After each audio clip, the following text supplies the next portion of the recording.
if you're an online coach, you can save over 100,000 probably in a year or 2 years by just doing a few of these simple tricks I'm going to go over with Lewis. Especially if you're a fitness coach. The easiest thing to do is to be a fitness coach. You end up going online. You stay in the UK as if you're working an in-person job, and you end up just not traveling the way you'd want to. You don't save the money on the taxes that you could, and you keep giving to the government thinking that you're doing your part. But then you realise, for example, the government logo changed the other day. Yeah. It cost 500k, and all they did was change the colour. It's corrupt, it is the way it is. But I'm going to be asking Lewis a few key questions that saved me thousands, how much do you reckon you've saved people in total with tax? If you multi six figures, probably, I want to say even potentially millions, because I work with people who earn a lot of money, and on average they're saving 6 figures each. Like, people are saving well over 100,000, every single person, so probably in the millions, I think. That's not even an exaggeration now, that's probably, yeah, easy. And Lewis is actually a chartered accountant, which takes 8 years. He's been in the game for absolutely ages, and he works with entrepreneurs, like traveling everywhere.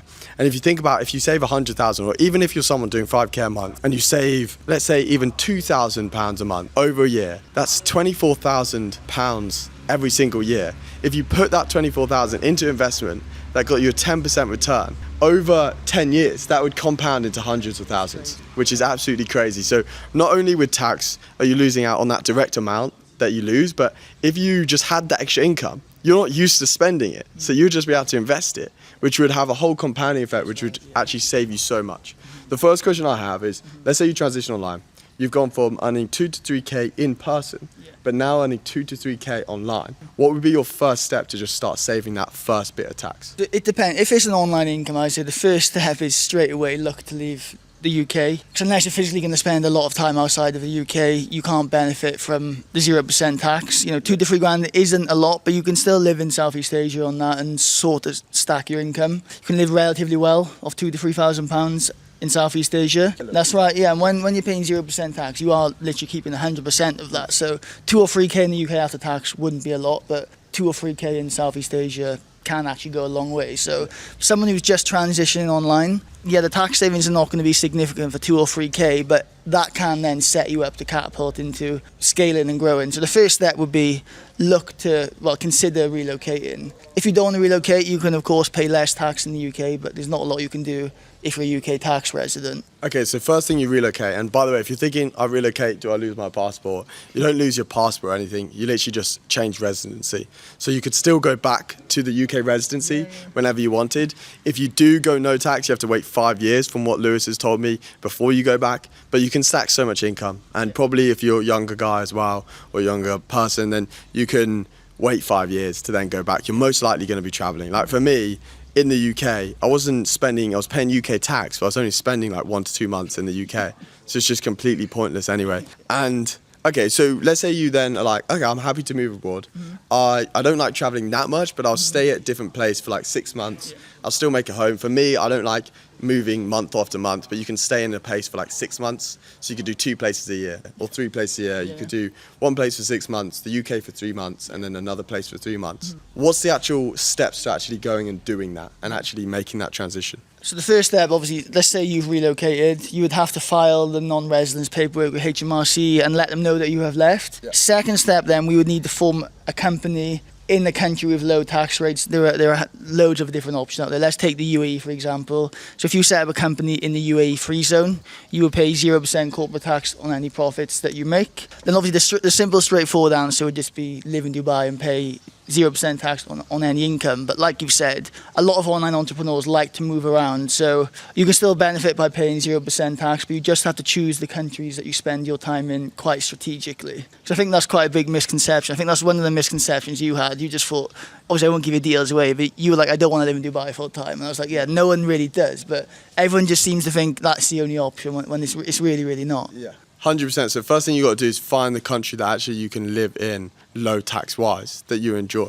How would you say is the best way to go about this? Because I don't just want to find a country that, yeah, it's low tax, but I don't even want to live in. Well, that's the beauty of it. Like, with tax plan, you can make it quite strategic to every single person. So like my tax plan would be completely different to your tax planning, and it really depends on what countries you want to spend your time in. And as long as we plan around it, you can pretty much spend time in whatever country that you like, because you can review the double tax treaties, the legislations, the tax agreements. So when you found a place that you would like to spend some time in, we would tax plan around that. Then it's not like I don't just sell one setup, because that wouldn't work for everyone else. So whatever countries you would like to spend your time in, we can pretty much make work with the correct planning, of course. That makes sense. I have another question. So the first thing you do is you decide, you actually build the income, obviously, and you build the income, you earning even 2 to 3k a month, because I honestly think even if you're like on a salary like 3k a month, but you're doing it, you own your own business, you might as well go tax free, because it's going to compound so much, and it just gives you 100% of the earnings. Like if I said to you, do you want to have a 25% pay rise when you're working a job, you're going to be like, fuck yeah, like give me that ASAP. So then if you can do it with tax, you might as well. You've moved out the UK. Let's say you're living in Dubai. I know there's loads of other better countries you could do it with. You don't live in Dubai, you live in Vietnam. Like you have people there live in loads of different countries. How do I know I can actually do this? Because it feels like it's like a bit of a scam. Like it feels quite complex to leave the UK.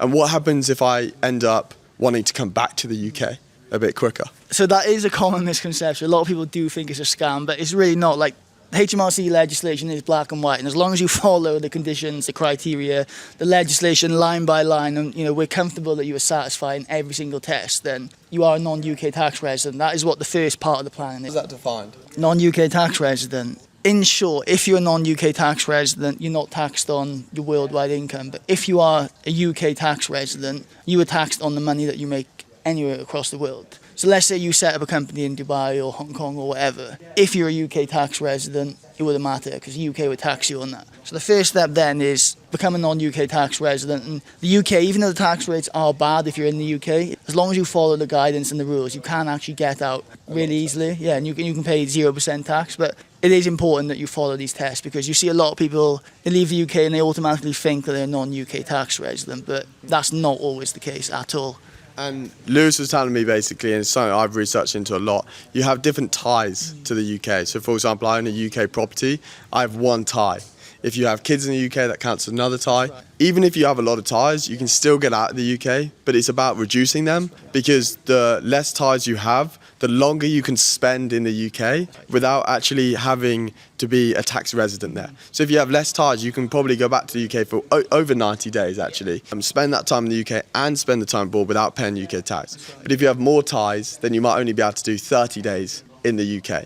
The next question is, so for someone to go out of the UK, they then choose the place, they go to the place, they figure out how much time they want to spend in the UK, they then cut their ties down to make sure out of the 7 ties, depending on how many months they want to spend in the UK, they have less ties, right?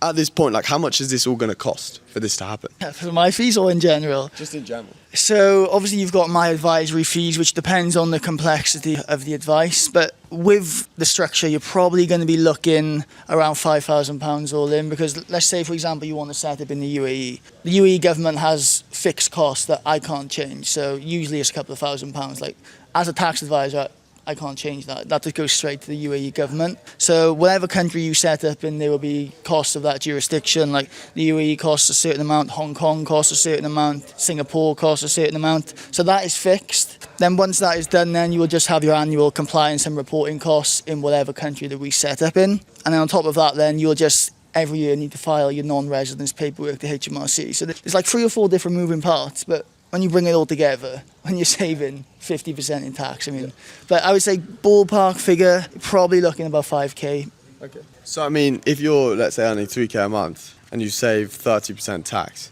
it's probably, how long is it going to take you? Probably just over like 6 months. My math's not amazing, but most people like save it within a month or 2. Yeah, a month or 2. Most people are earning like 10k a month online. Yeah. And you're paying 50% on that. So it's 1 month's earning. When is it worth doing it? Because I think even at 3k, if you did it, because it's going to be something you're going to have to pay eventually to actually sort it out.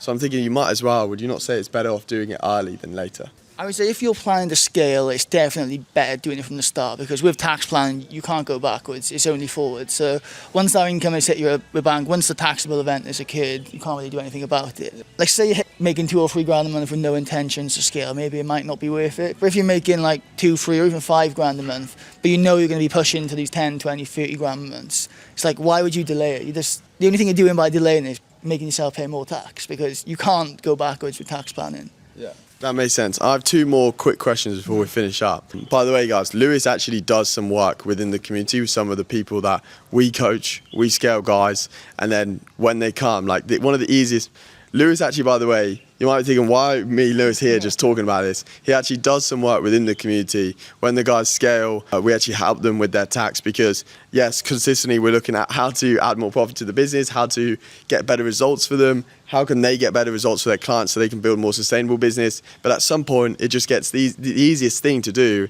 is just actually just save tax, to just add so much more income straight into the thing without really doing anything. He does absolutely everything. So, but I have 2 more quick questions. So, number 1 is someone that's trying to get a passport in the Caribbean. Yeah, I want to go into that really quickly. And number 2, so number 1, as someone that wants to set up and have an actual second passport in the Caribbean through investment. And so 1, how would you go about that with tax really quickly?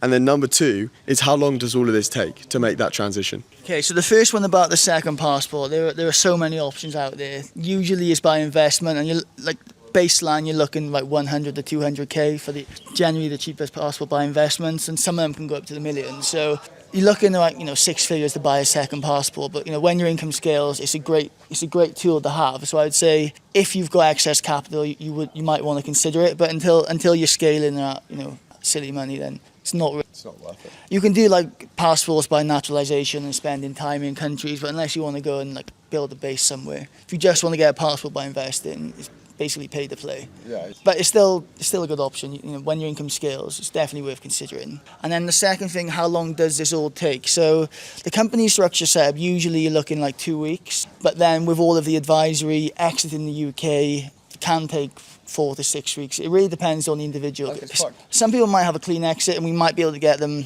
non-UK tax residents straight away. But other people, we might have to do a bit of planning. We might have to wait a couple of months. So it really depends. But in terms of the advice and the planning, like ballpark figure, you're looking 2 to 4 weeks. But to become a non-UK tax resident, sometimes you can't do it straight away, because sometimes we can claim split year treatment, which essentially means from the date that we claim non-UK tax resident status, it's exactly effective from that date. But other times you might have to wait till the next tax year, which is April to April. Okay, I have one more question. Because I'm absolutely boiling. I've like got all black on. I'm gonna die out here if I'm not careful. But what are all the things that can go wrong when you switch tax? Like, what can they do? Like, let's say someone tried to set it up completely on their own. We're not going to work with you. How can they avoid all those risks? So if you want to set up on your own, that's fine. Anyone could set up a company in Dubai or Hong Kong. You could do that today. There are plenty of providers to do that. But if you do it wrong, then, and let's say you are a UK tax resident without knowing, then HMRC would tax you on whatever income you make. They put penalties on it. They put interest on it. So yeah, you could do it on your own, but when you're making big numbers, why would you want to risk doing it wrong and then potentially facing up to 200% of the tax due? Okay, but I want to do it on my own. Let's say I'm just dead set on doing it on my own. What are the exact steps I need to take? Like, just quickly, what do I need to avoid? What are the exact steps I need to take? Do it on your own. It's simple. Become a non-UK tax resident, set up a company in whatever jurisdiction you want, and just become a tax resident in the country with low taxes. And what do I need to avoid? Becoming a UK tax resident. But also, you cause that to happen? By spending too many days in the UK. But also you want to consider the other countries that you spend your time in, because let's say you want to spend more than 6 months in a specific country, then you might have tax obligations there. So I'd say you can do it on your own, but if you want someone who's licensed, fully qualified, got 10 years experience, done this for multi-class. Give me this back. So basically, if you want to do it on your own, you need to just pick your country. You need to, you didn't give that much detail. Like, exactly how do you then start transitioning if you want to do it completely on your own? And like, what to avoid? If you actually want to do it on your own, step 1, you need to work out how many ties you have to the UK and how many days you can spend in the UK per tax year. Once you've worked that out, leave the UK and don't spend over that required number of days. That will grant you non-UK tax resident status. Step 2, you pick the country that you want to set up a company in. So let's assume the UAE. You just go pay a provide you in Dubai to do that if you really want to. Once that is set up, then you'll get paid directly from your clients into that Dubai company. And assuming you're a tax resident in Dubai, any money that you pull out, there'll be no income tax on. But then if you're spending time in other countries such as Bali, Thailand, Vietnam, the list goes on, you want to make sure that you don't want to attract any tax liabilities there. Because, for example, Thailand, if you're a tax resident there and you bring money in, then you're taxed on that money. I see. Okay, that makes sense. I mean, appreciate that, Lewis. No, Hopefully this helps, guys, and hopefully you avoid all the tax possible.